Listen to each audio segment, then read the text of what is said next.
Fires are affecting so many aspects of our lives, including driving. If you are out on the road this morning, you know that the smoke is especially heavy this morning. This is a look right now from one of our ODOT cameras, and you can hardly see the cars except for the fact that it's dark and there are lights out there. The only thing you can see are the lights, and that is a pretty true representation of what you'll see when you get outside. Yeah, the few cars that are out this morning dealing with those conditions. And as Kelly mentioned, that dense fog advisory mixing in with that smoke. So we want to talk now about how the wildfire is impacting travel on this Sunday. Don Hamilton is with the Oregon Department of Transportation. Don, good morning. Thanks for joining us. Good morning. Good to be with you. So we want to know, what are your areas of concern for this Sunday? Well, we're finding a lot of changing conditions around the area with, as you've been talking about this morning, with all the smoke and all the fog out there too. It's going to be different in different places where you go. Obviously, as you get closer to the fires, we're going to get more problems there. But I think that it's really important to look at those cameras, not just from where you are, but your destination too. Find out what conditions are like on the road before you go, if you have to be out on the road at all.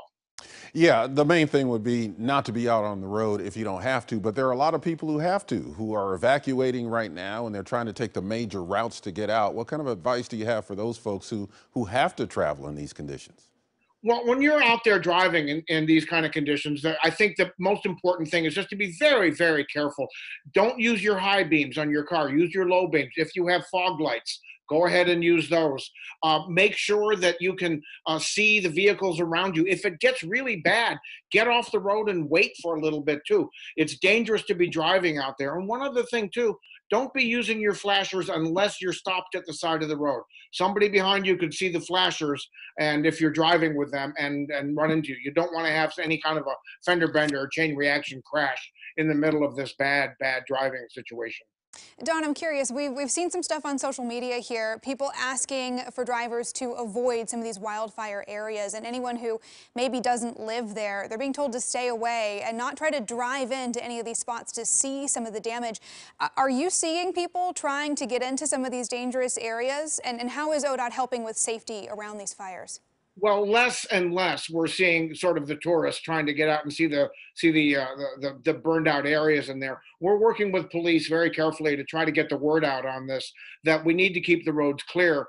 This is why, for example, we postponed for 1 week the closure of the northbound interstate bridge, so that we can try to do what we can to help congestion, because that's going to cause some congestion around there, we expect. So I think that we're working with our own crews, we're working with the police, we're trying to do what we can to keep these roads as open and as movable as possible out there, because there's a lot of people on the road. Yeah, briefly, we know that in Southern Oregon last week that you closed part of Interstate 5 near the California border because of the wildfires. What's the status of that? And are there any other trouble spots that you're working right now? Well, it's open. It's open down in that area. I mean, anywhere, as you've been telling us this morning, that you can see the fire is where there's going to be problems on the roads. There's smoke problems everywhere, and we're all hoping to get rid of the smoke as soon as possible.